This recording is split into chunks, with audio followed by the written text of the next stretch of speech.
사람들이 오해하는 부분들이 있습니다. 닭이 울기 전에 네가 나를 3번 부인할 거라고 했거든요. 근데 사람들은 닭이 3번 우는 걸로 아시는 분들이 많이 계십니다. 아닙니다. 근데 성경을 보면요, 누가 보면 닭이 2번 우는다고도 나오기도 하지만은 일반적으로 볼 때는 닭은 1번 우는 겁니다. 3번 부인한 거지 3번이 아닌 거죠. 근데 오늘 말씀을 보면은요, 그리스도인들이 치명적인 실수를 할 때가 있습니다. 그게 뭐냐면은 믿음은 주어진 현실을 받아들이는 것으로 시작되는 겁니다. 우리가 말씀에 순종한다고 하지 않습니까? 그런데 말씀에도 순종하지만은 그거 못지않게 나에게 주어진 현실도 받아들이는 것, 이것도 중요하다는 것입니다.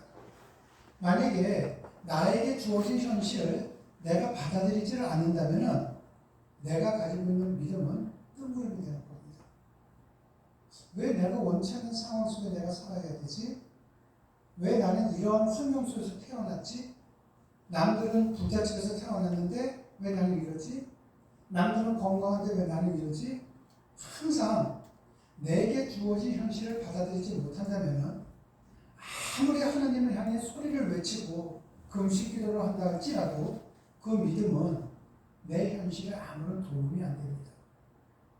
이집트에서 왕자였습니다. 모세는. 부러운 게 없었죠. 권력도 가졌습니다. 돈도 가졌습니다.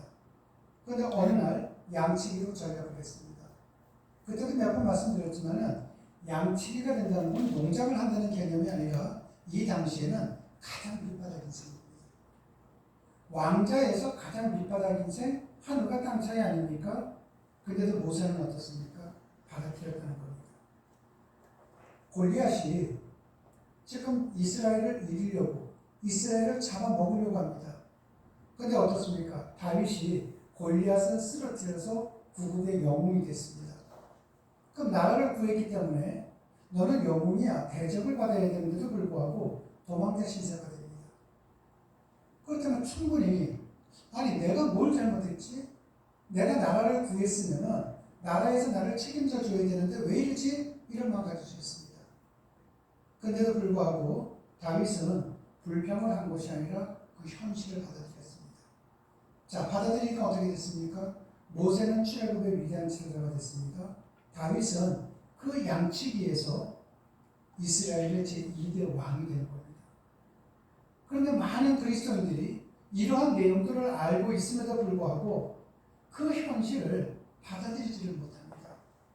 왜냐하면 하나님을 현실 속에 가둬두기 때문에 그렇습니다. 하나님을 현실 속에 가둬두면 어떻게 되는가? 하나님을 믿는다고 하면서도 비관주의자가 되기가 쉽고요. 냉소주의자가 되기가 쉽습니다.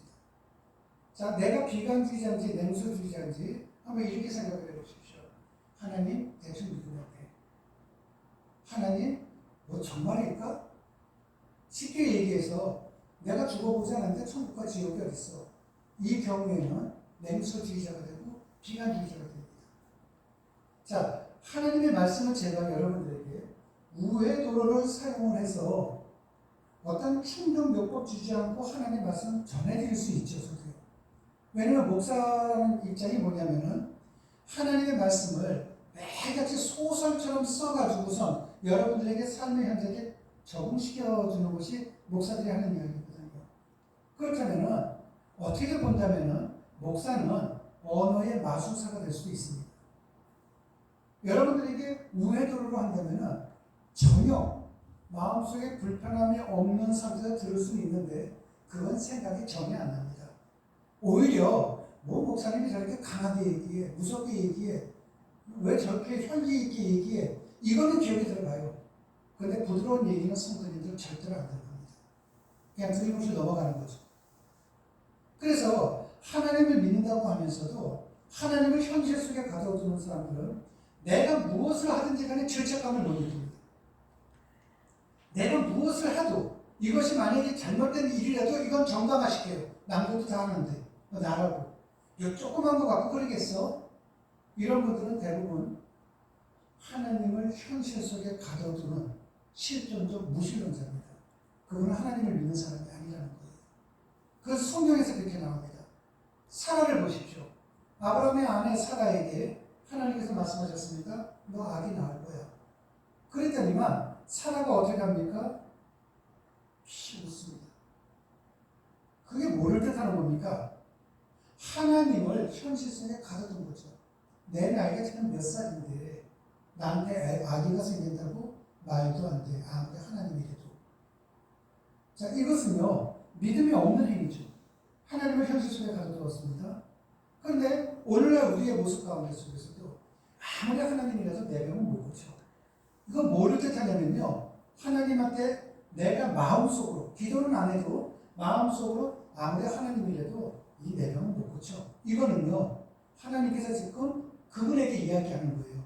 이 병은 안 고쳐줄 거야. 이거예요. 그러니까 스스로가 말이 씨가 되게끔 하는 거예요. 아무리 하나님이라도 우리 가정 속에 이 물질의 문제를 해결 안 해줘. 이거 뭐를 뜻하는 겁니까? 하나님이 지금 답을 주시는 거예요. 너희 가정 속에 돈 들어갈 생각 하지도 마. 이거예요. 그러니까 아무리 하나님이라도 우리 아이는 못 저거해. 그거 뭐를 뜻하는 겁니까? 평생 이 아이가 너 괴롭히면서 살 거야. 그러니까 믿음 갖는 사람들이요, 엉뚱한 생각을 하고 하나님을 현실 속에 가둬두는 가운데 속에서 하나님으로부터 본인으로 일해가고 저주를 받으면서 살아가는 사람들이 많다는 거죠. 여러분, 하나님이 못하는 것이 없다. 하나님은 저주자마다 우리가 다 알고 있습니다. 근데도 불구하고 하나님이라도 이건 안 돼. 하는 건 뭡니까? 그래, 너한테 그렇게 안 해줄게. 이거예요. 근데도 그렇게 생각하시는 분들 많습니다. 의외로. 많이들 계세요. 사라가 지금 그러고 내가 지금 몇 살인데. 하나님이 사라에게 약속을 하셨다면 사라한테 아기는 안 줬을 겁니다.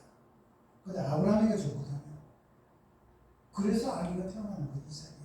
자, 제가 왜 이렇게 길게 이야기를 드렸는가? 베드로를 보십시오.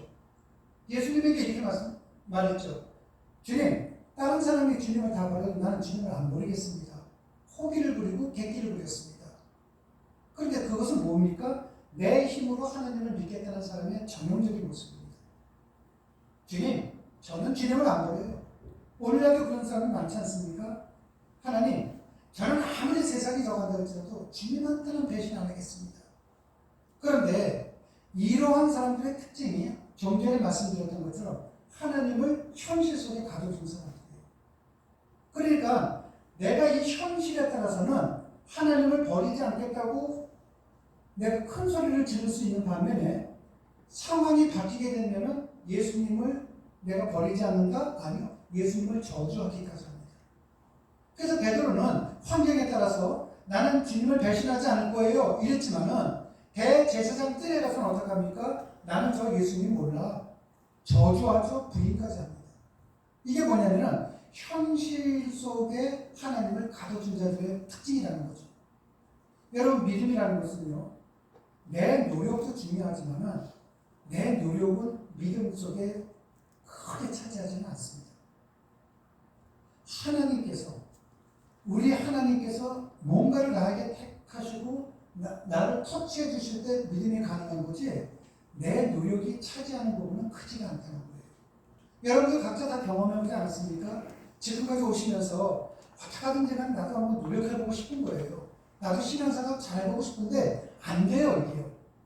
그래서 우리가 기도를 할 때에도 하나님, 내가 하나님을 현실 속에 가둬둔 사람들은 내 삶 속에 시간이 넉넉하고 물질이 넉넉하고 뭔가 여유가 있을 때 나도 예배당 가서 잘할 수 있어, 이래서 저래서 이렇게 되는 것이지 심지를 못합니다. 그분들은.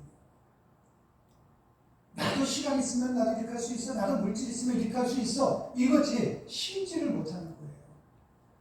왜? 하나님을 현실 속에 가둬뒀거든요. 하나님, 보세요. 내가 없으니까 못하는 거예요. 하나님이 나한테 이렇게 줬으면 나 잘할 수 있어요. 이거거든요.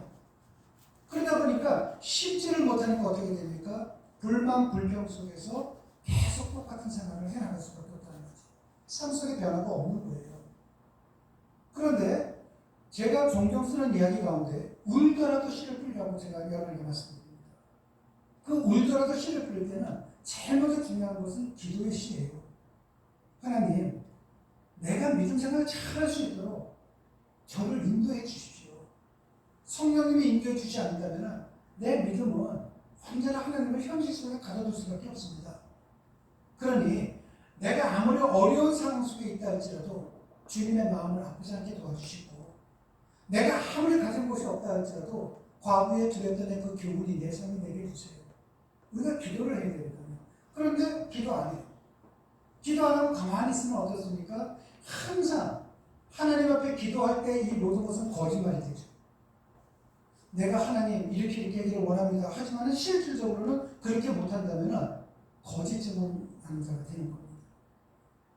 그러니까 이것은 십계명에도 위배가 되는 행동까지 하게 되는 것이죠. 베드로는 지금요, 나는 이렇게 합니다 했는데 예수님을 저주하고 부인까지 했습니다. 근데 스스로가 깨우쳤습니까? 스스로가 깨우치지를 못합니다. 깨우치지 못했을 때 누구에 의해서 회개하는 베드로가 되는가? 예수님에 의해서 회개하는 베드로가 되죠. 예수님께서 뭐라고 말씀하셨냐면 닭이 울기 전까지 네 나를 3번 부인할 거야. 처음에 닭이 안 울었습니다. 예수님 모른다고 했을 때.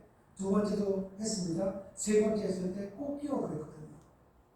그렇다면 이 꼭 끼워 했을 때 이 모든 것이 어떻게 된 겁니까? 예수님에 의해서 움직여진 거잖아요. 그때 생각이 나는 거예요. 생각이 나갖고 어떻게 합니까? 아, 예수님이 하신 말씀이 생각났네. 내가 정말 3번 부인했네. 그때서야 정말 눈물을 뚝뚝 흘리면서 회개하게 되는 것입니다. 이처럼 우리의 신앙은 과거나 현재나 그리고 앞으로 미래에도 내 노력도 필요하지만 정말 필요한 것은 성령님의 인도하심이라는 거죠. 그러면 베드로가 예수님이 하신 말씀이 생각났습니다. 네가 다구기 전에 나를 3번 부인할 거다.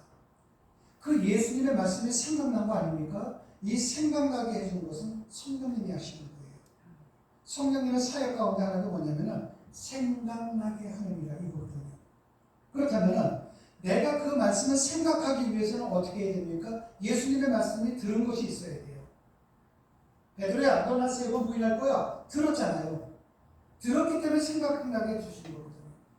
내가 하나님의 말씀을 듣지도 않았고 하나님의 말씀도 보지도 않는다면 성령님께서는 생각나게 해줄 수가 없는 거예요. 왜? 내 속에 중심 속에 말씀이 없거든요. 그러니까 예배 시간에 나온다는 것도 어떻게 본다면 하나님이 해주시는 은혜 중에 은혜예요. 내가 예배당에 나오면 오늘 말씀 듣고서 내가 잊어먹는다 할지라도 분명히 사람들은요 어느 순간 가면 기억을 다 합니다. 한 임사체험자가 있습니다. 죽었다가 살아났다고 하는 분이 계시는데 그분이 그런 얘기 하시더라고요. 그 책을 보니까